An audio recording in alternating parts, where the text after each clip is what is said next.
have this fantastic job at Oxfam, which I'm sure they're going to take away from me at some point, which is that I get to read and write and talk to lots of people who don't work for Oxfam, and then I spend some time travelling, comparing what I've read and the academic literature with what I see on the ground, and trying to see if I can make some sort of sense of the two and bring them together, which is a huge privilege.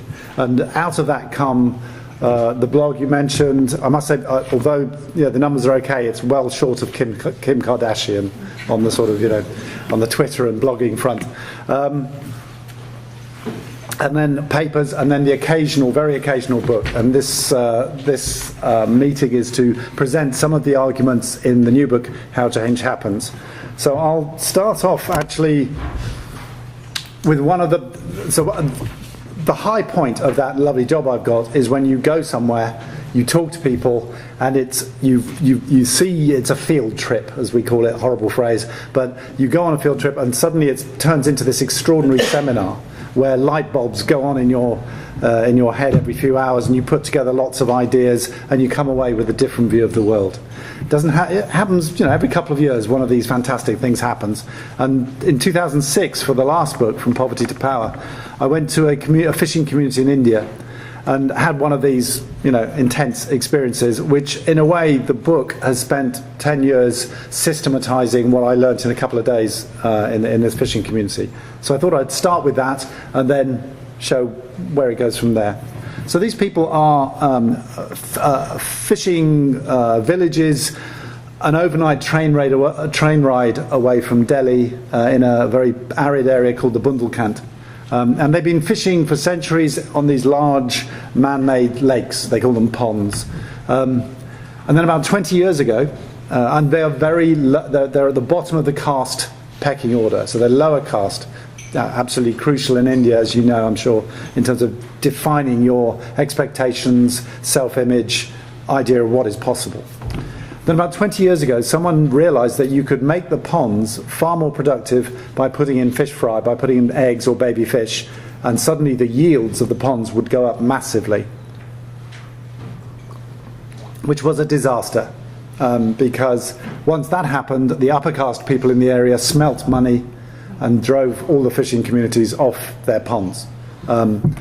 And most of the fishing communities, this is like what they expect. They don't expect much good news. That's what being lower caste in India is like. And so they accepted this. But 12 young men actually protested. And they were beaten up by thugs hired by the upper caste, the new arrivals from the upper caste groups. When they were beaten up, the communities actually rallied round and came out in solidarity with these 12. So from that, a whole bunch of things started clicking in my head. So the importance of technology in terms of shifting prices and triggering social change, the importance of leadership, what made those 12 actually defy their caste position and protest, the importance of acts of repression and conflict in triggering social change and social mobilization. When they mobilized, they found an ally, and a very Indian ally, in the sense that this was a retired civil servant who was a Brahmin, and he had set himself up as an NGI, a non-governmental individual, okay, with his little briefcase and his projects, and he was just beginning to establish himself as an NGI, and he came along and chatted to the fishing community. He was quite inspired by what was going on there. And so he, because he was a Brahmin, was able to open doors. He became a crucial intermediary for them. So he got them into a meeting with the local police chief. They'd never been able to speak to the police chief before. The police chief took a lawsuit, took a case on their behalf. Never happened before. The Brahmin got them into the room with the local Madhya Pradesh fisheries minister, who was an ex-fisherman.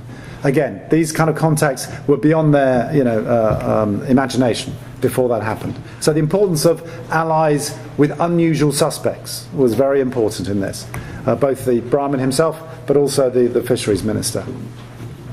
And then there began a process of mobilization that Oxfam was slightly involved. I think we funded a lot of trucks to take large numbers of protesters to the main towns to rally around during particular moments of legislation. And the fisheries minister, allied with the communities, got cooperative legislation into law. And when I went in 2006, it was a good news story. It was about 100 ponds were now under community control. And I came back and I wrote about it in the previous book, and it was one of those lovely stories. And in development and aid, generally, if you get a lovely story, the secret is never go back. Okay, because when you go back, someone will have run away with the money, or something will have gone horribly wrong, or it turns out it was never actually a success story. You just didn't understand it the first time.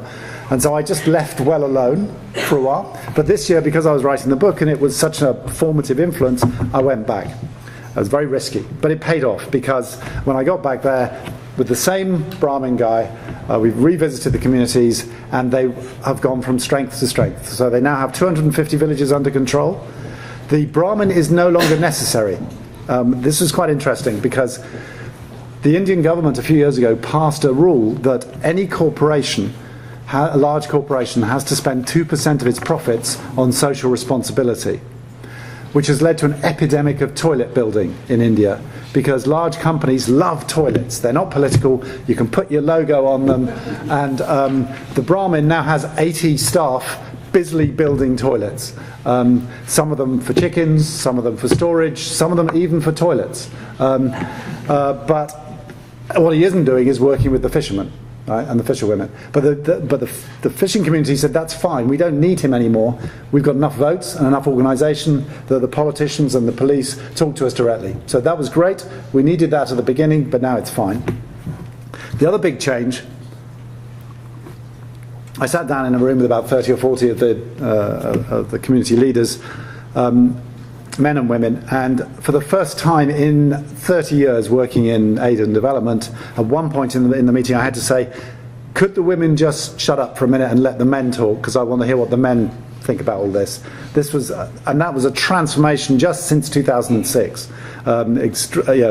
Several ponds now under women-only cooperatives, more profitable and better run than the mixed ones, and the level of assertiveness was really striking for a lower caste group in India. But not everything had changed. They would come up and touch the feet of the Brahmin in a sign of respect, which I found quite disturbing after such a fantastic social change experience. I'll leave that story, but I'll sort of refer back to it when I try and sort of talk about the systems that exposed for me.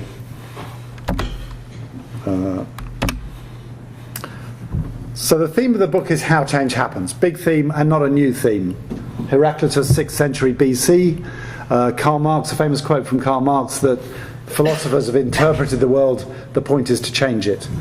I think during the course of writing the book I came to the opposite conclusion, that activists spend the whole time trying to change the world. They need to actually interpret it a bit more. So the book is arguing that we need to be activists and reflectivists. Otherwise you just get stuck in certain ways of doing things, and as I'll try and convince you, that means you actually become less effective as a change agent. Change agents is the dreadful phrase for the audience of the book. It's wider than campaigners. I've worked with people in pension funds, in supermarket supply chains, in government, and a lot of the challenges that face reformers in any of these contexts are very similar. So I think a lot of the issues in this book go way beyond the campaigners and the activists to anyone who's trying to change the system in which they're working or living. So I think it's aiming a bit wider than that. This is the outline of the book, and then I'll stop selling, and then I'll get on to the actual substance. So the starting point of the book is a bit unusual. It's actually taking a phrase which I'd always dismissed, which is systems thinking, which always sounded like a very sort of attempt to impress people with complicated phrases which meant very little. So I came in as a skeptic, but I'm now a complete convert to systems thinking and power, thinking in power in particular. The second section of the book looks at the institutions, the state institutions, the international institutions, large international corporations, which are involved in this process of change. And then it looks at the actors, the activists, the question of leadership, which I think is often neglected, certainly in my part of the aid and development business, and the question of advocacy, and then the all-important bit, which is usually the most disappointing bit in most books, which is great, so what do I do differently? So I spent a lot of time arguing, questioning, pushing people who were very reluctant to tell me what to do, because they were systems thinkers, to tell me what to do, and got as far as I could. And what I'll do is I'll talk about the first bit and the last bit, and you'll just have to take on trust that there's lots of really important stuff in the middle, okay? Because there isn't time to do the whole book.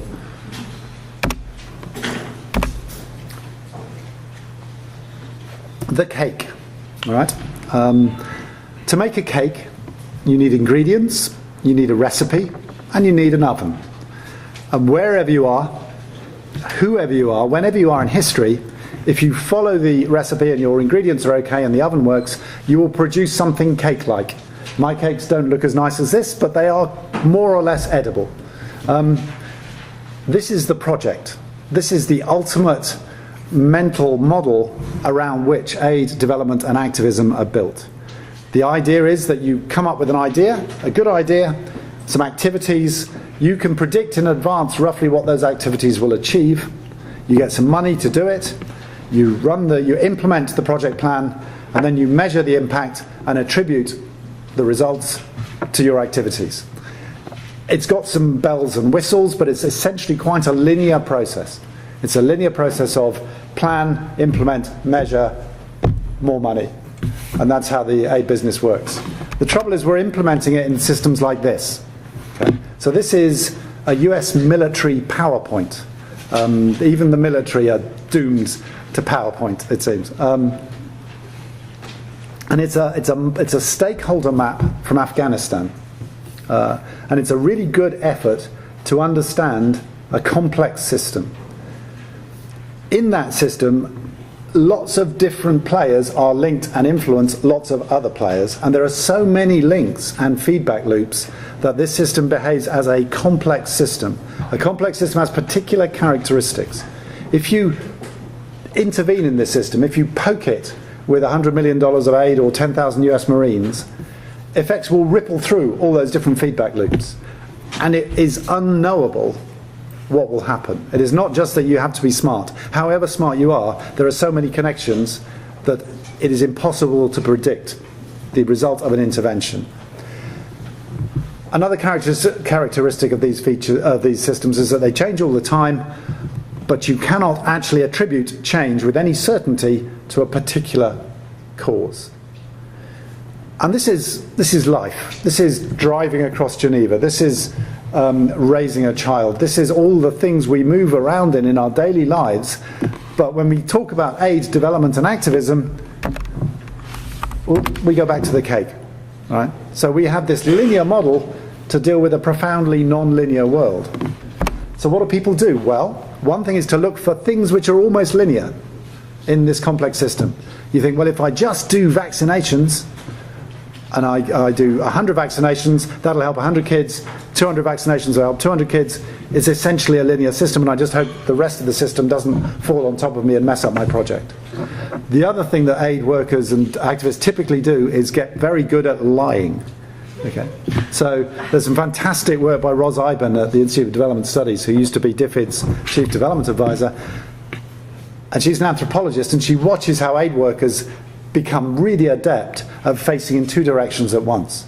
So you face into the country where you're working, you know it's like this, you're a very smart person, and you learn to make it up, improvise, be entrepreneurial, work with the system, but then you report back to HQ and you turn it into a series of cakes.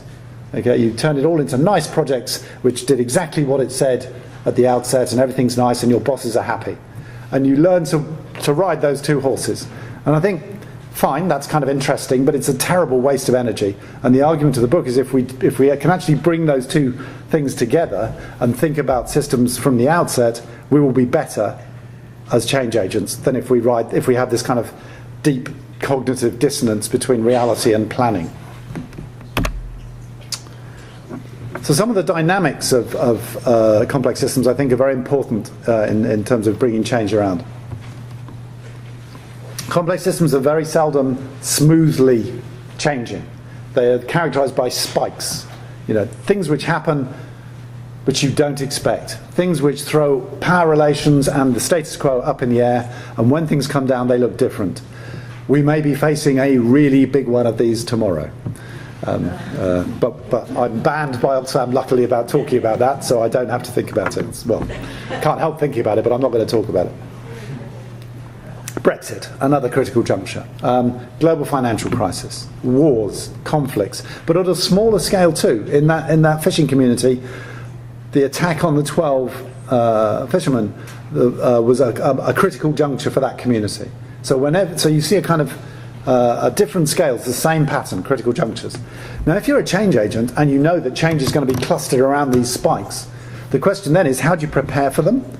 Both the known unknowns and the unknown unknowns. You know if you're working in Zimbabwe that at some point Robert Mugabe will no longer be with us.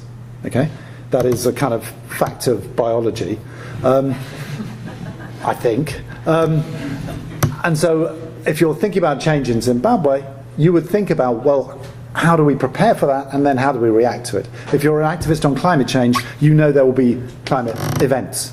How do you prepare? How do you respond? So it should change the way you do your planning and thinking, away from a sort of steady state to preparation for these windows of opportunity and windows of threat.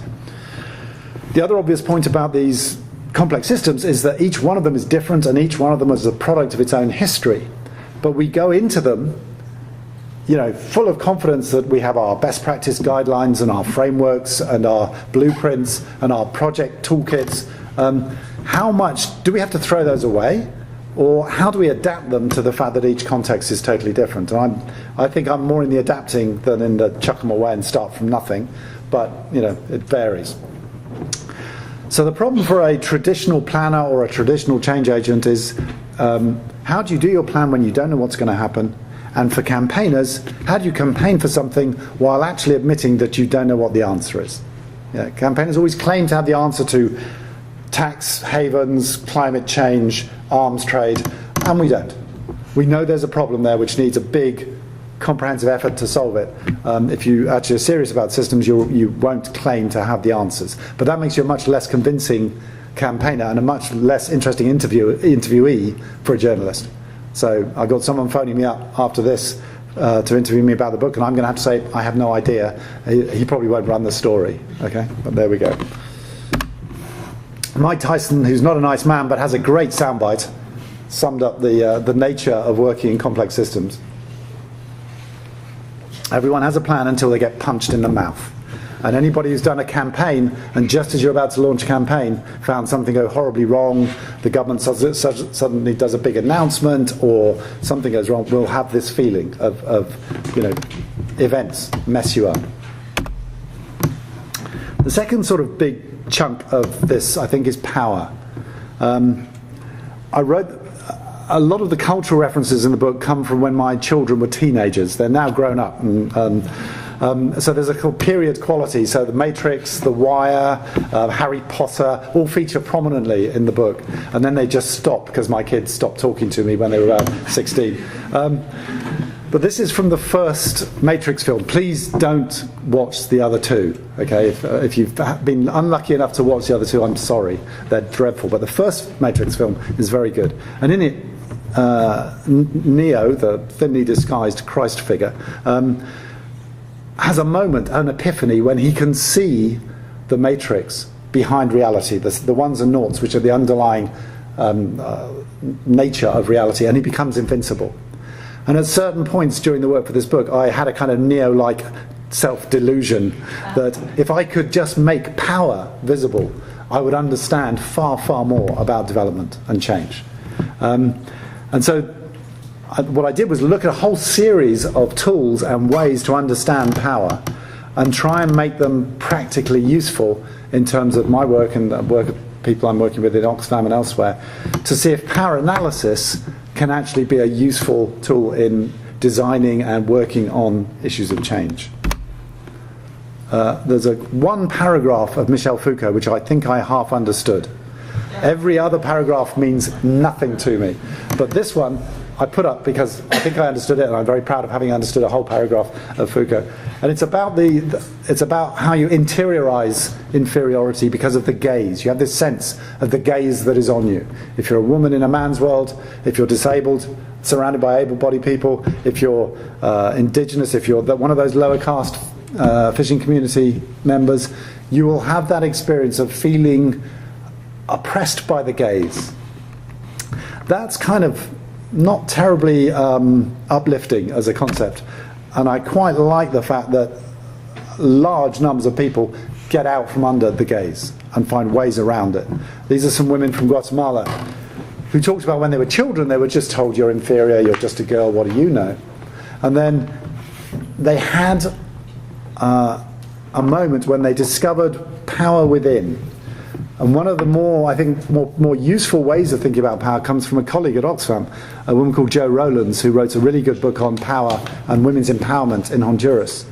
And she says it starts with the light bulb moment, the moment when people who have interiorized their inferiority or their powerlessness suddenly get a sense of rights, dignity, rage, different feelings. And that can happen in any number of ways. It can happen, believe it or not, in meetings like this. I've always found that very hard to believe, but apparently it does happen. I've heard enough people say it.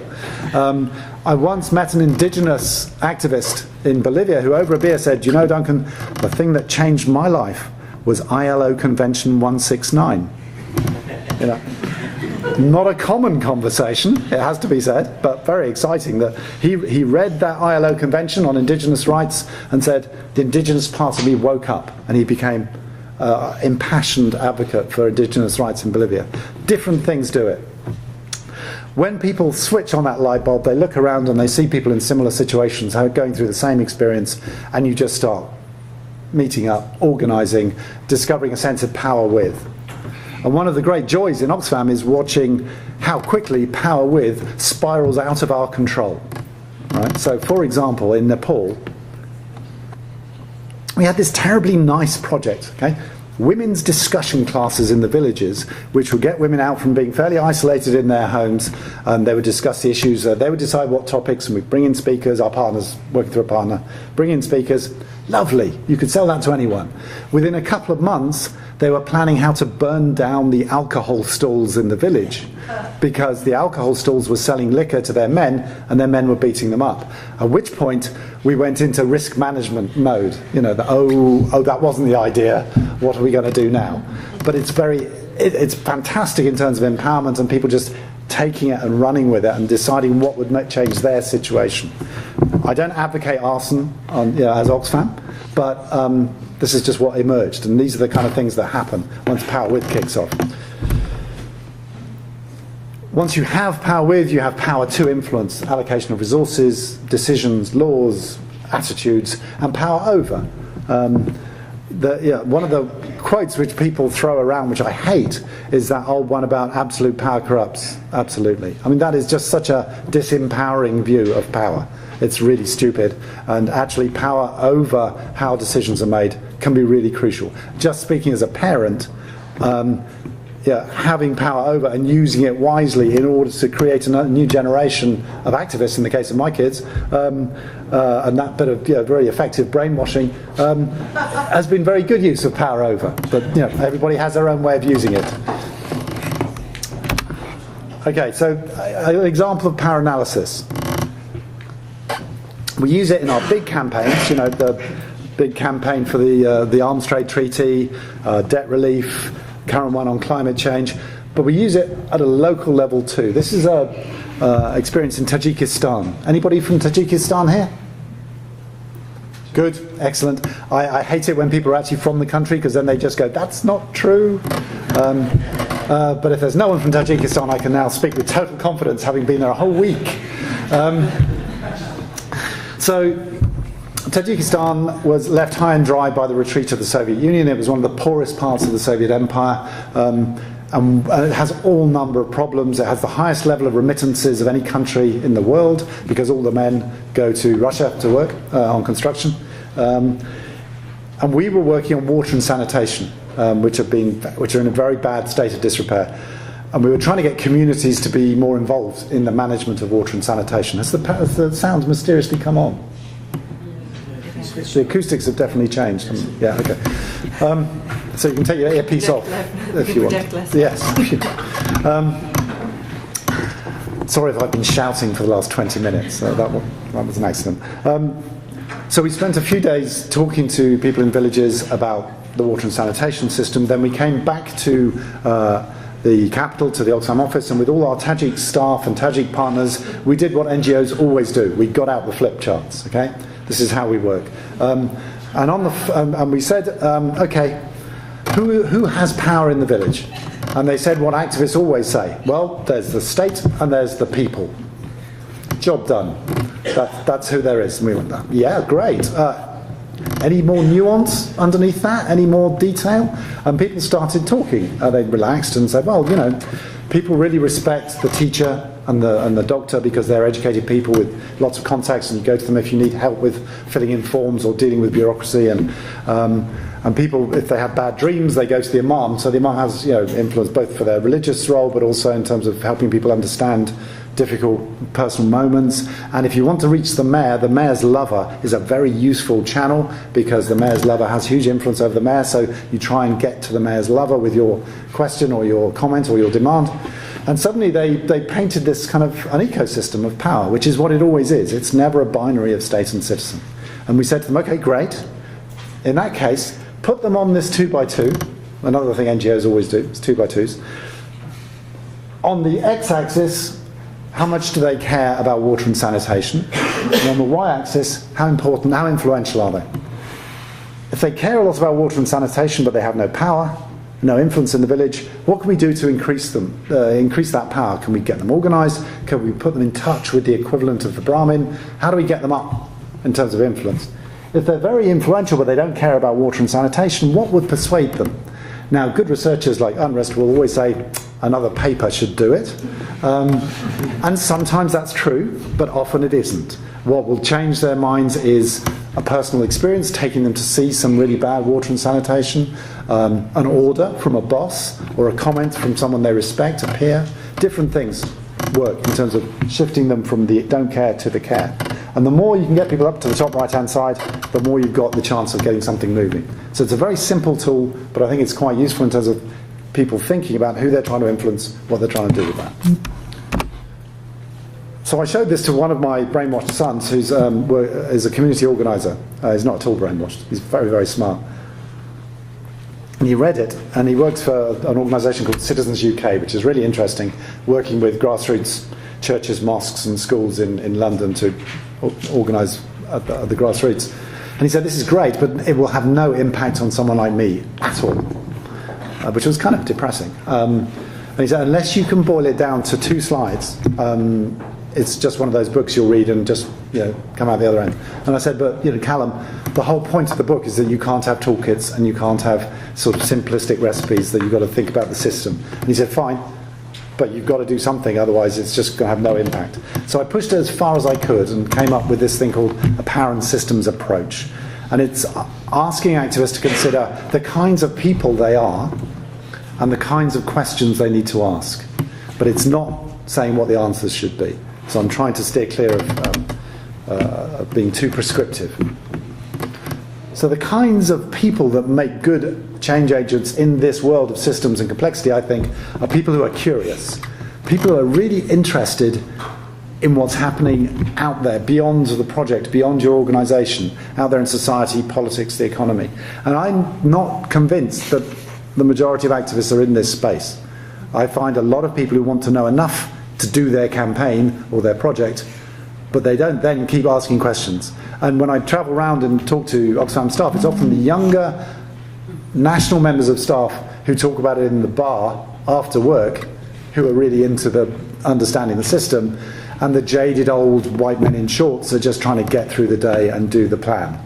And so we need to shift power towards the people who are interested in the system, if this is going to work. Humility. Again, not a common feature amongst activists, in my experience. I mean, to be an activist, you're essentially telling people who know more and are more important than you that you know more than they do. You're you're talking to them, and they're usually figures of authority, and you have to be very self-confident to do that. And the book is saying, okay, you need to do that, but you also need to be aware that in those Afghan-type systems, you really don't know what's happening, and that you need to be aware that that's important in terms of your work. It's a real kind of humility. It's evidence-based humility. It's not, oh, I'm so humble kind of humility. Humble bragging. Have people come across this word? If you want to know what humble bragging is, follow Yanis Varoufakis on Twitter. He's the former Greek finance minister who tweets things like, humbled by 500 people coming to hear me tonight. Okay. All those film stars who say, humbled by winning my 3rd Oscar. That's not the kind of humility I'm talking about. Okay. We're talking about real humility here that enables you, that clears your vision and enables you to see new ideas and new possibilities. Reflexivity, being conscious of your own power in any given system. We are not neutral, and people perceive us as powerful in different situations, and that affects the conversation and what can be done. And then the final one, multiple perspectives. So I think activists, change agents, aid, development are great creators of monocultures. We like sitting in rooms with people who use the same jargon, have the same set of assumptions, talk the same weird talk that we do. And that is a real problem in a complex system, because diversity is much more likely to produce solutions than monoculture. So I like it when I don't like it, but I force myself to like it when I'm in a room with people who I disagree with, don't understand, dislike, and so have different values from, because you're much more likely to get something interesting then. But it's very, very hard work to keep those coalitions together. So working in coalitions with unusual suspects is becoming a bigger and bigger part of our work, and it's really difficult. In terms of the questions, a few thoughts on the kinds of questions where we need to look. Activists love, that's looking, you're reaching for the please conclude. How long have I got? 5 minutes. 5 minutes is good. Okay, activists love policies, checks, spending commitments. That's tangible, that's real, it's short term, you can win it in the typical life cycle of a campaign. They're not so good at looking at implementation, which is much more dull and long term and dry and hard work. But I think, as well as implementation practice, the area that I think we probably need to do more thinking about is norms. In fact, it's one of the areas where I think the UN has played a huge role in the last 20, 30 years, is an increasing acceleration of the rate of change of people's sense of what it is to be human. If you look across the spectrum, from violence against women, child rights, disability, equal marriage, there's been a transformation in norms. And I think there's a real argument that activism has been a crucial part of that. It's very under-researched, honest, and it's very underrepresented in our thinking. I think if we became more consciously driving at norm change, we might actually be more effective in the long term. Precedents. 2 kinds of precedents I think we could be much better on. The precedents in history. So when we're working on an issue, you'd think that an obvious thing would be to see when has it happened in history, and what were the lessons. But we don't. In Geneva, I remember the impact of a friend of mine, Ha-Joon Chang, when he came to talk to WTO delegates and explained to them that the trade policies that were now being presented to them as sensible by the World Bank and the developed countries were the complete opposite of the policies pursued by those same countries when they were developing. And you could see the delegates going, wow, that's amazing. That level of double standards is really quite interesting, and we're going to use that in the negotiations. We're working on inequality at the moment. We're doing a lot about how important redistribution is. No one has done a comparative study of the 23 countries which have reduced inequality in the last 50 years, and just said, why is that? Why did they do it? And why did they stop doing it? And what were the policies? So huge gaps in history. The other gap, I think, is in the present. So on any issue, if you're working on child malnutrition, FGM, there will be somewhere in the system which is better than elsewhere in the system. It's always a distribution, it's never a single line. And you'd think that a sensible thing is to find out where in the system these things are working and why. And yet there is almost no application of this thing called positive deviance in the aid and development business. There's a very interesting book called The Positive Deviance Approach, which pulls together such examples as there are, and it's absolutely fascinating.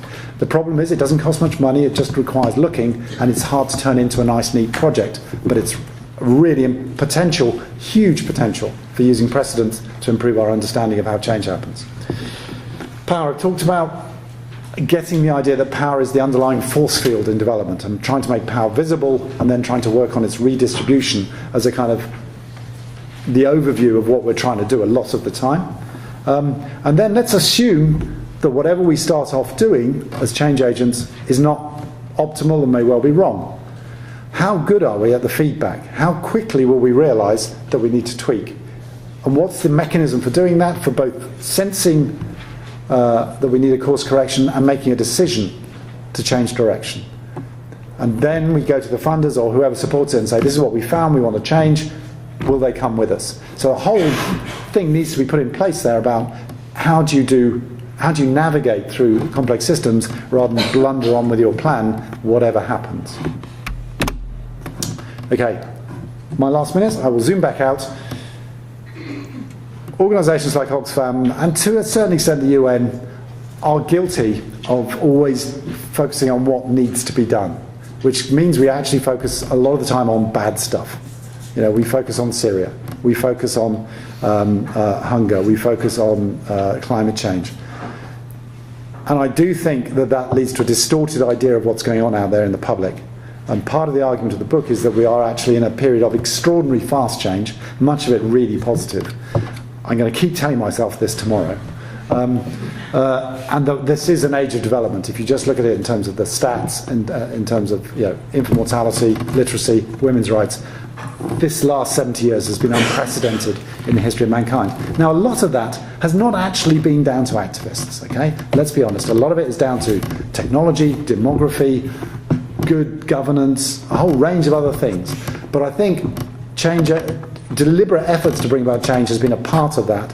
Has been very inspiring at certain moments. And so the book is arguing that if we can get better at being those change agents, we can speed up that process and stop it going into reverse. And I guess that's the overall message of the book.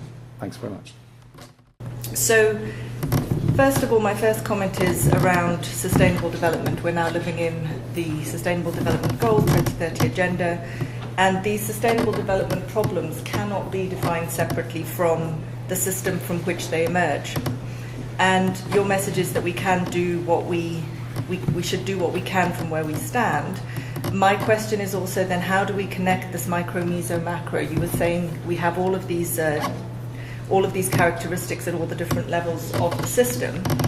And I suppose there's maybe a particular consideration there of the financial system, which appears to be untethered from the system effects that it causes. Are we still touching the feet of the Brahmin rather than calling them out?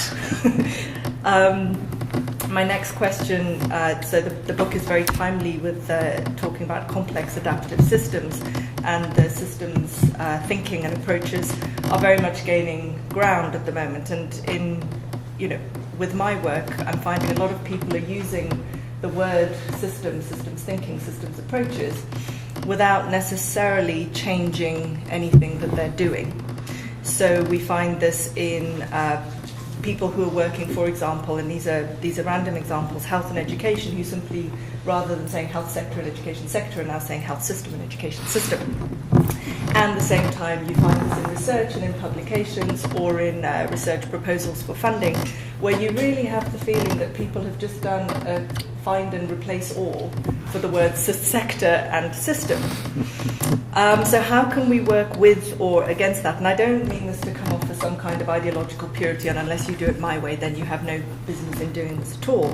It's more about saying there's a real danger here that if people say the word systems but continue with business as usual, then what will be thrown out is the systems approach, because people will say, we did systems approach in 2016, it didn't work, let's do something different. Finally, so I'm head of, as well as being a visiting research fellow here at UNRISD, I'm also head of research at the Public-Private Partnerships Research Centre at the University of Geneva. And my research uses a systems approach to investigate power in public-private partnerships. And you mentioned alliances with unusual suspects. And certainly PPPs intervene in complex contexts and are very complex interventions and systems in themselves. So within systems approaches, there are a range of perspectives on this. Jean Bolton says do not engage with corporates until they sort out their legal quasi-impunity. Oxfam has a different approach, which is saying you need to engage in order to improve. My question is, if partnerships are indeed to deliver on what is expected of them in the 2030 agenda or the SDGs, if indeed that is possible, because there's a huge burden of expectation, what is it that you would say needs to be taken into consideration in designing and or working in and or evaluating these public-private partnerships? Thank you. So I don't know if I'm allowed to say this here, but I'm an SDG skeptic. Is that allowed? I'm not sure. And the reason I'm a skeptic is not because they talk about bad things. They talk about great things. It was the way they were arrived at was, and I was there from the first sort of few meetings of, oh no, the MDG is going to run out. What are we going to have afterwards? It was done in terms of top-down design. And the leaders in that top-down design effort were UN and statisticians who were very happy with the way the MDG project had gone. From a change perspective, you'd think the obvious question to ask is, when does an international instrument get traction on national government decision making? Because that's what we're talking about. Yeah, the aid achieves a diminishing amount as as it falls in comparison to domestic resources. The argument of my previous book is that the driver of development is national, the interaction between citizens and states at national level. So the question surely should be, when do international instruments actually strengthen, get traction over national governments, strengthen the social contract, achieve something at national level? And what was bizarre throughout the construction of the SDGs was that no one had even done that research on the MDGs properly. No one had gone, a few people had gone to governments and said, did you like the MDGs? Did they make you better people? To which, surprisingly, the government said yes.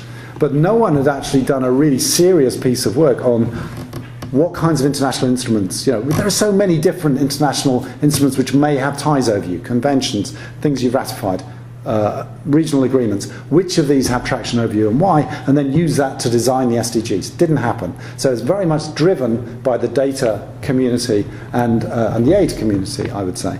And I think that's a shame.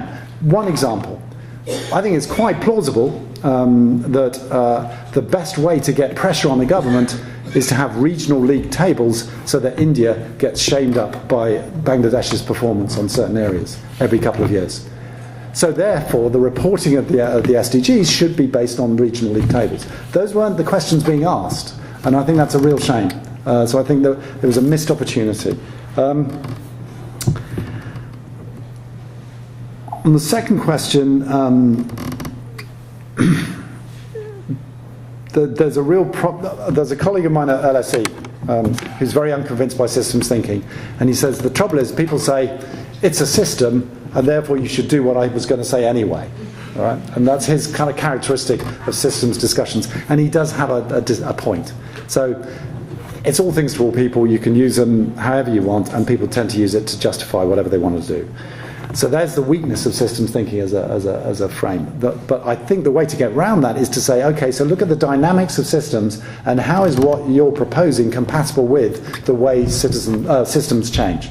So that point about critical junctures, that point about unknown futures. This is the sort of thing that systems thinking and feedback and diversity and not monoculture. There's lots of things around in systems thinking. That book by Jean Bolton, Embracing Complexity, is a very good primer on it. And so we need to get the substance rather than the dressing, the systems dressing. And unfortunately, the aid business is very good at just sort of taking a word and sucking all the meaning out of it, and then looking for the next one. And unfortunately, that could easily happen with systems thinking. I think you're right. I've done some really interesting.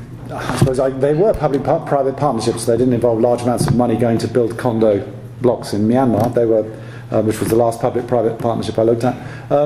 It was much more about working across communities. So working on labour standards with supermarkets, international trade unions and NGOs was fascinating. And the way it worked was because you had a broad spectrum of players, a very focused issue, and a very clear sense of the power in the room. So I think the thing with these partnerships is partnership doesn't mean that there's no power there. Partnerships kind of airbrushes out power sometimes, and that's a bad idea.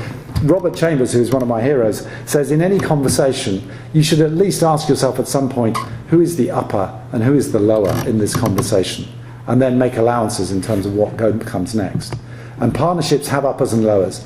When NGOs talk about partners and they're the ones doing the funding, that's not an equal partnership.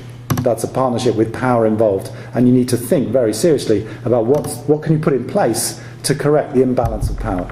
So in PPPs, the question is always going to be coming back to, are there power imbalances? Is there anything we can do to equalise that distribution of power?